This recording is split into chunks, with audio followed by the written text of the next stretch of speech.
Құрметті магистранттар, бүгінгі біздің қарастыратын тақырыбымыз жаңа форматты педагог. Мақсаты жаңа форматты педагог және педагогикалық шеберлік арасындағы және педагог мәдениетінің қатысымымен байланысы туралы тұжырымдарды сараптау. Жоғары оқу орны оқытушысының педагогикалық шеберлігі жеке қасиеттердің, кәсіби білімнің, дағдылардың және қабілеттердің синтезін білдіретін кәсіби өнімділіктің жоғары деңгейі. Ол педагогикалық мәселелерді шығармашылықпен тиімді шешуде, жоғары оқу нәтижелеріне қол жеткізуде және студенттің жеке басын дамытуда көрінеді. Оған гуманистік бағыт, кәсіби білім, педагогика қабілеттер және оқыту әдістері сияқты негізгі компоненттер кіреді. Педагогика қызметтің ең жоғары деңгейі жеке тұлғаны оқыту, тәрбиелеу және дамыту өнерін үнемі жетілдіруде көрінеді. Бұл педагогикалық шеберлік. Ғалымдар шеберлікті білім беру әдістері мен тәсілдерін меңгерумен байланыстырады. Ал басқалары оны оқытушының жеке басымен және жеке ерекшелігімен де байланыстырады. Сонымен бірге жаңа ұғымдарды, жаңа дағдыларды дамыту қабілетін көрсететін педагогтың шығармашылығы, яғни белгілі бір сыртқы жағдайларда нақты шығармашылықты игеруге және шығармашылық қызметке қатысуға негізгі дайындық ретінде көрінетін әлеуетті және нақты бейімділігі де қарастырылады. Әлеуетті бейімділік бұл педагогтың белгілі бір кәсіби қызмет түріне қабілеттілігінің жалпы мүмкіндігі.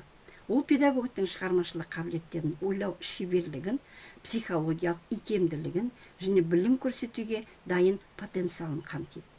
Әлеуетті бейімділік көбінесе педагогтың кәсіби дайындығы мен жеке қасиеттерімен анықталады және тәжірибе арқылы нақты қызметке айналуы мүмкін. Педагогика шығармашылық түрлі тәжірибелерді негізге ала отырып, аудиторияны дұрыс ұйымдастыру мен белсендіруде кері байланысты қолданып, өз әдістерін толықтыру әдістерімен және жоспарлауды оңтайландырып, жаңа тәсілдермен толықтырып жүргізу тактикасын өзгертіп жұмыс істеуді көздейді. Ғалымдар педагогика шеберлікті ғылыми қызметте өзін-өзі ұйымдастырудың жоғары деңгейін қамтамасыз ететін жеке қасиеттер жиынтығы ретінде анықтауға болатынын және педагог шеберлігін дамытудың ең маңызды шарты жеке оқыту стилін анықтау, ал стиль адамның табиғи ерекшеліктерімен анықталатын, оның жұмысының тиімділігін қамтамасыз ететін тұрақты міндеттер жүйесі, әдістер және тактика екенін ғылымда аталады. Педагогтың жеке оқу стилі бұл педагогтың оқу процесінде қолданатын әдістер мен тәсілдердің психологиялық ерекшеліктер мен кәсіби тәжірибенің жиынтығы. Ол білім алушылардың білім алу тиімділігін арттыруға бағытталады. Зерттеулер көрсеткенде, әр педагогтың өзіндік оқу стилі қалыптасады. Ол оның тұлғалық қасиеттерімен, педагогикалық философиясымен және тәжірибелік дағдыларымен тығыз байланысты. Жеке оқу стилі педагогтың материалды ұсыну, білім алушылармен қарым-қатынас жасау, тапсырмаларды ұйымдастыру және бағалау тәсілдерін анықтайды. Педагогтың жеке оқу стилін зерттеу психология, педагогика және әдіснамалық ғылымдардың қиылысында жүргізіледі. Бұл стильдің тиімділігі білім алушылардың оқу мотивациясына, өз бетінше жұмыс істеу қабілетіне және танымдық белсенділігіне тікелей әсер етеді. Жеке стильді дұрыс таңдау мен дамыту педагогикалық шеберліктің негізгі көрсеткіші болып табылады. Жаңа форматты оқытушы бұл кім? Өзін-өзі жетілдіруге үнемі ұмтылатын, жаңа технологияларды жетік меңгерген және білім беру процесін білім алушылардың қажеттіліктеріне бейімдей алатын заманауи, епті және білімді педагогикаға негізделген оқыту және ойындық әдістерді қолдана отырып, білім беру процесінің тәлімгерлері, ұйымдастырушылары және дизайнерлер ретінде әрекет ететін, білім алушыларға өз әлеуетін ашуға көмектесетін барлық құралдарға ие, құзыретті кәсіби жетілдіруге ұмтылатын және кәсіби өсуге қабілетті шығармашыл тұлғалы маманды даярлау бүгінгі күннің өзекті мәселелерінің бірі. Жоғары білім беруді жаңғырту процестерінің негізгі элементіне айналған педагогтың білім беру процесіндегі табыстылығы сөзсіз жоғары білікті оқытушыларды, білім беру қызметтері нарығында сұранысқа ие жаңа буын оқытушыларын даярлау сапасымен анықталады. Ғылыми зерттеулерге сәйкес қазіргі педагогика білімнің басты бағыттары мыналар: кәсіби құзыреттілік қалыптастыру, шығармашылық және инновациялық ойлау, пәндік және әдістемелік дайындығының үйлесімділігі, жеке тұлғаны дамыту, өмір бойы білім алу қабілеті, білім беру процесін студентке бағытталуы. Білім беру процесін студентке бағытталуы бұл оқыту мен тәрбиенің негізгі субъектісі ретінде студенттің белсенділігін, танымдық қызығушылығын және жеке ерекшеліктерін ескеретін педагогикалық тәсіл. Бұл тәсілде педагог тек ақпарат беруші ғана емес, жетекші, кеңесші және қолдаушы ретінде әрекет етеді. Ал студент өз білімін белсенді түрде игеру мен қолдану үшін мүмкіндік алады. Әдістемелік тұрғыдан студентке бағытталған оқыту студенттің жеке тәжірибесін, оқу стилін және даму деңгейін есепке алуды қажет етеді. Бұл оқытудың интерактивтік формаларын, яғни тренингтер, жобалық жұмыс, топтық талқылаулар, кейс стади сындылар студенттің зерттеушілік және шығармашылық қабілеттерін дамытуды. Сондай-ақ өздігінен оқу және өзін-өзі бағалау дағдыларын қалыптастыруды қамтиды. Нәтижесінде студентке бағытталған білім беру студенттің танымдық белсенділігін арттырады, кәсіби және жеке дамуына жағдай жасайды, оқу нәтижелерінің сапасын жоғарылатады, сондай-ақ өмір бойы білім алу мәдениетін қалыптастыруға ықпал етеді. Құзыреттілік белгілі бір саладағы мәселелерді сәтті шешу үшін білімді дағдыларды және тәжірибені қолдана білу қабілеті. Бұл тек білім жиынтығы ғана емес, нақты жағдайларда тиімді әрекет етуге, өзгерістерге бейімделуге және мақсаттарға жетуге дайындық пен қабілет. Ғылыми зерттеулер көрсеткендей, кәсіби құзыреттілік бұл теориялық білім, практикалық дағдылар және әлеуметтік психологиялық икемділіктің үйлесімі. Ол маманның тиімді кәсіби шешімдер қабылдауына және динамикалық еңбек жағдайында табысты әрекет етуіне мүмкіндік береді. Сонымен қатар пәнаралық және мәдениетаралық білімнің интеграциясы маманның проблемаларды кешенді шешу қабілетін арттырады, инновациялық ойлауды дамытады және кәсіби бейімдерін жеңілдетеді және мәдениетаралық және пәнаралық білім дағдылары мен қабілеттердің синтезі ретінде заманауи мамандардың табысты қызметінің алғышарты болып табылады және білім беру процесінің стратегиялық мақсаттарының бірі ретінде қарастырылуы тиіс. Педагогикалық кәсібилік қоғамның әлеуметтік талаптарына сай келетін нақты білім беру жүйесін көрсететін әртүрлі өзара байланысты, педагогтың кәсіби жұмысында тұрақты дамуына ықпал ететін кәсіби өсу биіктеріне жету болжамы және құзыретті оқытушыны дамытудың маңызды критерийінен тұратын компоненттердің сипаттамасы. Осы құзыреттерді қалыптастыру бағытында жоғарғы оқу орнында білім беру бағдарламалары білім беру сапасына қойылатын жаңа талаптар мен құзыретті мамандарды дайындаудың инновациялық тәсілдері арасындағы қайшылықты жеңудің жолдарын, яғни қолайлы оқу нәтижелеріне қол жеткізу, оқу әрекеттерін кезең-кезеңмен бейімдеуді қамту, білім алушылардың білім беру құзыреттілігін мақсатты түрде дамыту, ол біртіндеп дамыған сайын одан әрі жеке және кәсіби даму үшін педагог пен білім алушы арасындағы жеке өзара әрекеттесу процесіне қосу құзыреттілігін қалыптастыруға негіздеуге бағытталады.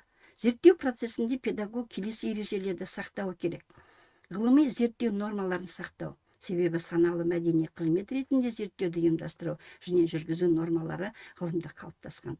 Субъективті зерттеу ұстанымын дамытуға, яғни зерттеу жұмысына және алынған нәтижелерге өз көзқарасын анықтауға баса назар аудару.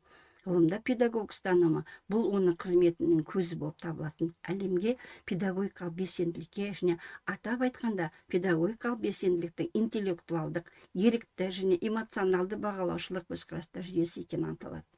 Ол қоғам қоятын талаптармен және қозғаушы күштер, мотивтер, мақсаттар, құндылық бағдарлары, дүние, таным, идеалдармен анықталады. Бұл құрылымның қажеттіліктер, бағыт, өзін-өзі тану және жеке тәжірибе сияқты компоненттері олардың субъективті ұстанымын анықтайды. Педагог ұстанымы бұл педагогтың кәсіби қызметінде ұстанатын негізгі көзқарастары, принциптері және моральдық этикалық нормалардың жиынтығы. Ол оқыту мен тәрбиенің сапасын анықтайды. Жаңа форматты оқытушы бұл білім беру процесінде дәстүрлі рөлден тыс кеңесші және тәлімгер ретінде әрекет ететін педагог. Ол студенттің белсенділігін, шығармашылық және сыни ойлау қабілеттерін дамытуға бағытталады. Бұл оқытушы заманауи білім беру технологияларын, цифрлық ресурстарды және интерактивтік әдістерді тиімді қолдана отырып, оқу процесін студентке бағытталған және динамикалық түрде ұйымдастырады. Жаңа форматты оқытушының кәсіби құзыреттілігі пәнаралық және мәдениетаралық білімді интеграциялауға, оқу нәтижелерін өлшеудің заманауи әдістерін қолдануға және студенттердің дара қажеттіліктерін есепке алуға мүмкіндік береді. Ғылыми зерттеулер көрсеткендей, жаңа форматты оқытушы бұл тек ақпарат беруші ғана емес, сонымен қатар білім алушының өзіндік ізденісін қолдайтын, кәсіби және жеке дамуын ынталандыратын педагогикалық тұлға. Яғни, жаңа форматты оқытушы заманауи білім беру талаптарына жауап беретін, инновациялық, икемді және студенттің белсенді оқуын қамтамасыз ететін кәсіби педагог. Ол білім беру сапасының негізгі кепілі болып табылады.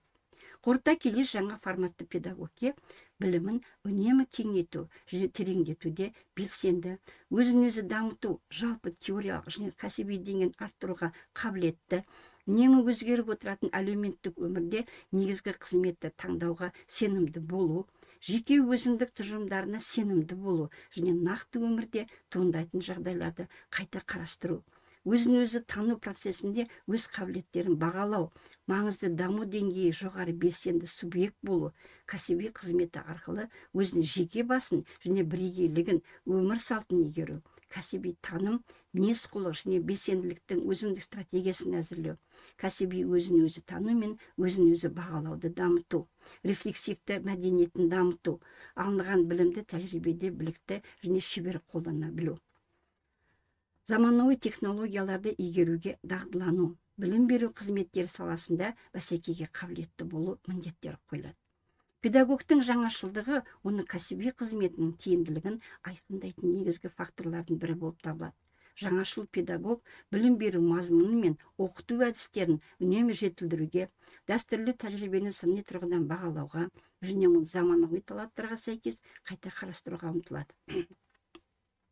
Педагогтың өз тәжірибесін қайта қарастыруы рефлексияға, өзін-өзі таңдауға және кәсіби дамуға деген ішкі мотивацияға негізделеді.